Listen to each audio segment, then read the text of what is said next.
What's up, YouTube? It's your boy Justin. I'm sitting in my EQS. I'm charging right now. We got the car back from the dealership. Let's go ahead and cover what they fixed, what they didn't fix. Like this video, subscribe to the channel for more content like this. Let's dive in.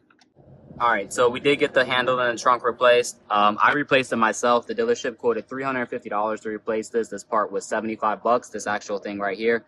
2 screws to replace it, and it just slides in. And it's super easy. Saved myself, $275 doing it myself.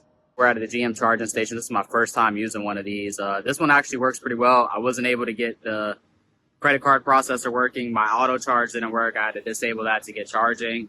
But this is the first charger I've ever been able to get up to like 197 kilowatt hours. I haven't been able to hit any of those on my chargers in my area. Give you pretty good info here too. Like you can see right now, I'm charging at 156 kilowatts, but I'm already past 50%. I've only been here 10 minutes. I got here like, I don't know, like 30%, something like that, 29%. I don't remember. Oh, 30%. Started charging at 30. Already got 30 kilowatts. Like this is pretty good. You know what I mean? 17 bucks I've spent so far. I don't like to fast charge. I typically just do level 1 charging at home, but I need to right now. I've been driving around a lot. The next thing they did replace is this door handle. Unfortunately, though, they did damage my door. I don't know if you guys can see that right there. There's like actual paint missing there now. And then if you come from this angle, they scuffed all of this on the inside. They said that they're going to call me back Monday, the service manager, to figure out how they're going to fix that. But they did do that. I also think that they did this as well. I don't recall that being there before. So we'll see how all that turns out. And then you can kind of see right here too, there's scratches there. So they're going to have to fix that.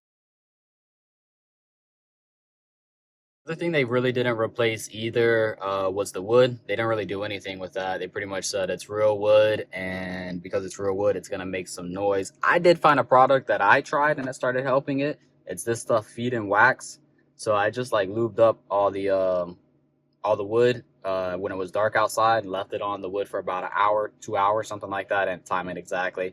And I came back and buffed it out. It's not perfect, but it's quieted it down a lot. I've been looking online just trying to find other solutions for it and stuff, but basically they're saying it's real wood, so it's gonna like contract and contrast with the heat and stuff. And right now it's in the East Coast, we've been having this terrible heat wave, you know. All right, so we got that message again. Here you go. Here's proof of it. Check coolant light, driving the car, nothing's happened. I just charged the car, it just popped up. I'm not sure what's going on here. Maybe it's a sensor, maybe it's low on coolant. I don't know, but here's the issue again. All right, so the final issue that I'm still having problems with is every once in a while, randomly, I'll get a low coolant warning. They said they topped the fluids up. It's still popping up on random occasions, so they're going to take a look at that too. I was doing some research online. It may be a sensor issue or something like that. We'll figure it out. And actually, I said the final thing. There's one more thing, the tail light, the tag light in the back I told you guys about, the license plate light. I did try changing that. That came back. Apparently, there's something issue with my rear harness from a small collision this car was in before I purchased it.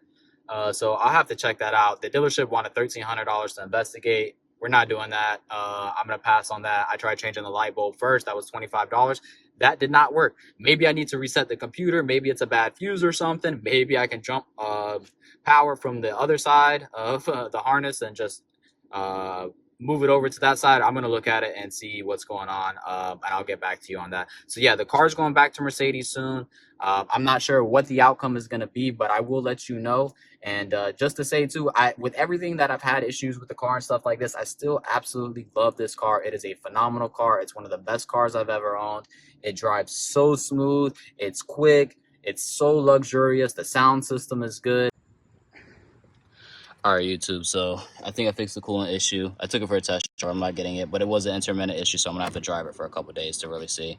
But basically, just come underneath here, got pop this little thing off here, and then you can open your hood right there. Boom. I don't know why they have it covered like that. So stupid.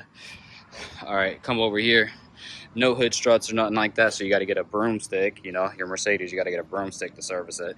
But this little thing right here was down about like right here, just underneath this level that is right here for the sensor. Doesn't seem like a good place for the sensor. Maybe it should have been a little bit lower in the reservoir or something like that. Well, it was just down ever so slightly. I top it up with some distilled water. That distilled water is right here. Make sure it's distilled water if you top it up. I'm in Florida, so freezing is not a concern for me. And this one here was already exactly where it should be. So it hasn't come back on. We'll see how it does. But that's how I resolve my coolant issue. If you're like in a cold place, I probably wouldn't say use distilled water. Use the actual antifreeze. All right, YouTube, so that's about it for this video. I hope this helps some people who are considering buying an EQS or maybe having issues with theirs. Go ahead and like this video, subscribe to this channel for more content, and I'm going to continue to make additional videos on this EQS 450 that I have. If you have any recommendations for videos, leave it down in the description below, in the comments below, and yeah, thanks for watching.